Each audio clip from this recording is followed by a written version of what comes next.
Listen, the greatest advice you will ever receive will not come wrapped in comfort, but in conviction. It won't always stroke your ego, but it will stretch your spirit. Real advice, life-changing advice, doesn't come to entertain you, it comes to elevate you. It comes to break the cycle of defeat, to unlock the chains of fear, and to call you into a destiny you thought you weren't qualified for. You see, advice from men may change your mood, but advice from wisdom will change your life. The greatest advice you will ever receive is this: you were not created to merely survive. You were created to fulfill a divine assignment. You were not designed to live beneath when God has already called you to rise above. The greatest advice you will ever receive will not always sound sweet to your ears. It won't always come packaged in applause or affirmation. Sometimes it will cut, sometimes it will sting, sometimes it will challenge everything you thought you knew about yourself. Why? Because advice that elevates does not cater to your comfort, it confronts your complacency. You see, comfort is the enemy of growth. If you always want to be comfortable, you will stay where you are, circling the same mountains, fighting the same battles, repeating the same mistakes. But when wisdom speaks, it will disturb you. It will call out the excuses you've been rehearsing. It will strip away the lies you've been believing. It will shine a light on the dark corners you've been trying to ignore. The kind of advice that changes lives is the kind that says, you can't keep living like this and expect to step into destiny. It doesn't whisper to your weakness, it awakens your strength. It doesn't tell you what you want to hear, it tells you what you need to hear. And many people miss the shift in their life because they reject the discomfort of truth. Elevation requires confrontation. If the advice doesn't challenge you, it can't change you. If it doesn't push you, it can't position you. The pain of correction today is the preparation for promotion tomorrow. When the right advice comes, don't run from it. Lean into it, because it's chiseling away everything that's keeping you from rising to the level you were born to reach. That's why the greatest advice you will ever receive is often the hardest advice to accept. It's not designed to make you feel good in the moment. It's designed to make you live well for a lifetime. Hear me. Life was never meant to be lived at the level of survival. You were not born to simply wake up, go through the motions, pay the bills, and die. No, you were created with a divine assignment, a destiny that cannot be fulfilled by merely existing. Survival may be where you started, but it is not where you're meant to stay. Survival says just get through today, but purpose says step into tomorrow with vision. Survival keeps you breathing, but it doesn't keep you believing. Survival will have you living beneath your potential, accepting crumbs when you were meant to sit at the table. Survival keeps you managing pain instead of pursuing promise. Some of you have been in survival mode so long that you've mistaken it for normal. You've gotten used to patching up broken pieces instead of reaching for wholeness. But God didn't breathe His Spirit into you for you to merely scrape by. He put greatness in you, power in you, resilience in you. That's why deep down, even when you settle, something inside of you keeps saying, there's more, there's better, there's higher. Listen, the greatest advice you will ever receive is this: stop identifying with struggle as if it's your final address. Struggle may be your chapter, but it is not your conclusion. You may have walked through the valley, but the valley is not your home. You may have endured the storm, but the storm is not your destiny. You are not called to survival. You are called to significance. You are not designed to merely get by. You are designed to break through. And when you you were not born ordinary. You were not designed to blend into the background. Before you ever took your first breath, greatness was woven into the very fabric of your being. It is in your DNA. It is not something you earn. It is something you inherit. It is not something you achieve by accident. It is something God embedded within you from the beginning of time. But here's the challenge. Most people live beneath what's inside of them. They settle for average when extraordinary is already in their bloodline. They walk with their heads down when they were called to stand tall. They let fear dictate their steps, forgetting that they were created with boldness, resilience, and authority already in them. Listen, Greatness does not come from what you have around you. It comes from what God has placed inside you. Your environment may have been small, but your spirit is not small. Your background may be broken, but your destiny is unbreakable. Your circumstances may have been limited, but your calling is limitless. The danger is this: if you don't recognize the greatness within you, you will live as though it doesn't exist. You'll keep settling for jobs beneath your ability, relationships beneath your worth, and dreams beneath your capacity. And all the while, the greatness inside of you will remain dormant, waiting for you to believe it, to activate it, to step into it. That's why the greatest advice you will ever receive is this: stop shrinking to fit places you've outgrown. Stop silencing your voice to make others comfortable. Stop playing small when greatness is in your DNA. You don't have to apologize for walking in power. You don't have to explain why you dream big. You don't have to justify why you refuse to settle.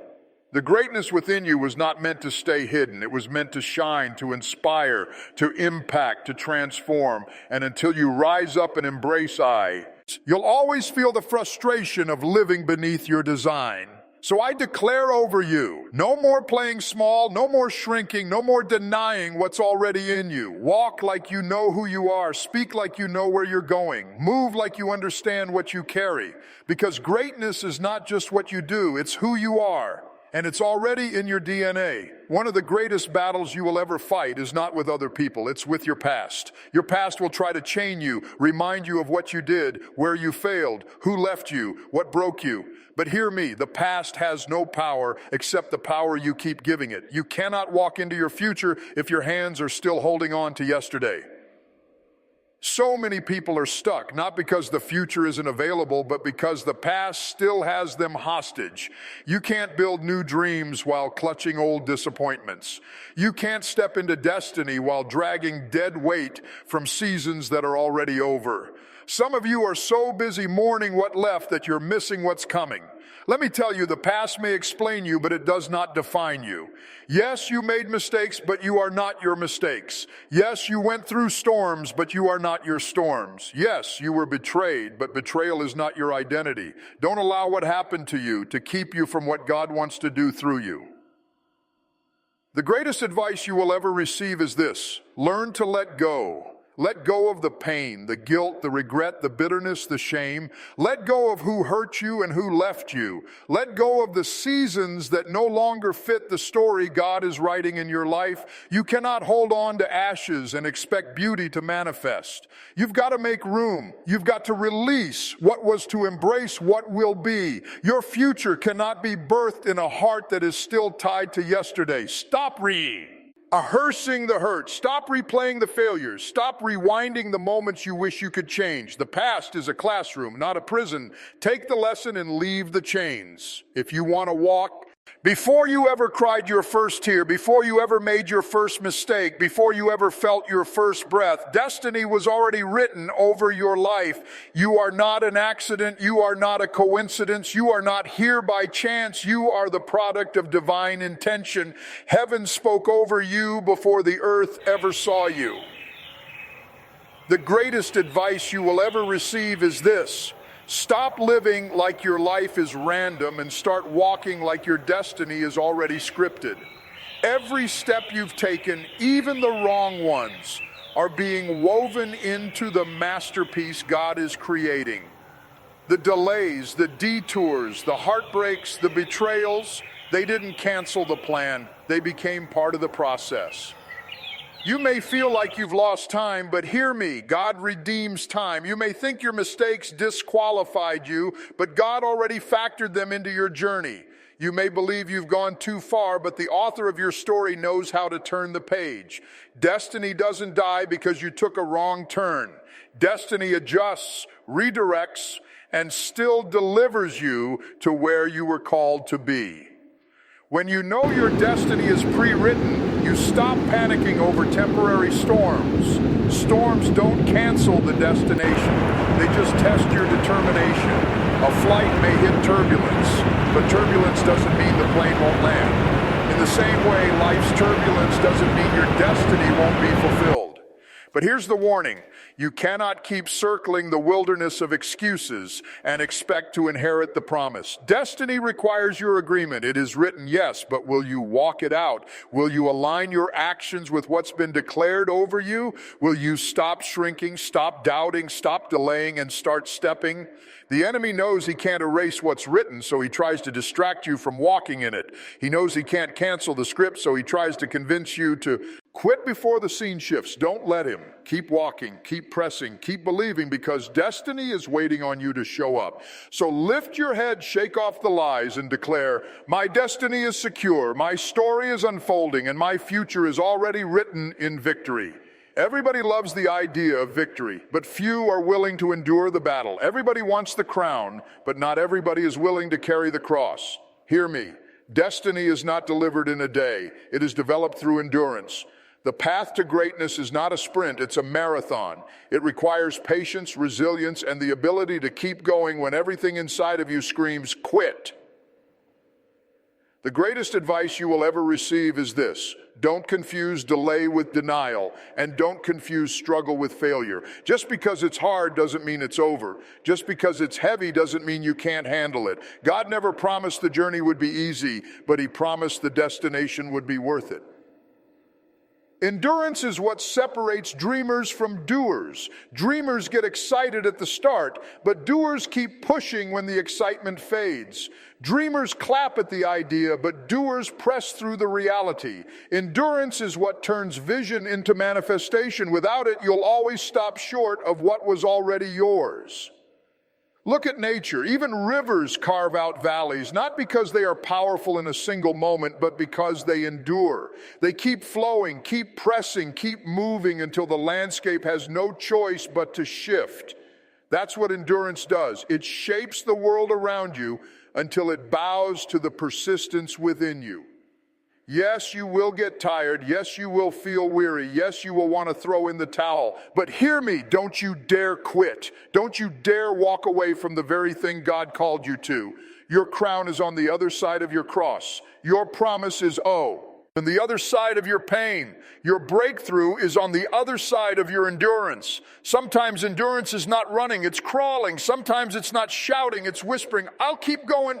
There will always be a moment when the weight gets heavy, when the road feels endless, when the tears won't stop falling, where quitting will look easier than continuing. But listen to me, the greatest advice you will ever receive is this: refuse to quit. Quitting looks appealing in the moment, but quitting kills destiny. Quitting silences purpose. Quitting aborts promise. If you quit every time life gets difficult, you will never taste the fruit of victory. You cannot allow temporary pain to rob you of eternal promise. The enemy doesn't need to destroy you, he just needs to convince you to stop. He knows if you keep moving, you'll see breakthrough. If you keep pressing, you'll see doors open. If you keep standing, you'll watch giants fall. But if he can convince you to quit, you'll never know what was waiting on the other side of your persistence. Refusing to quit means understanding that failure is not final. You may have stumbled, but stumbling is not stopping. You may have fallen, but falling is not finishing.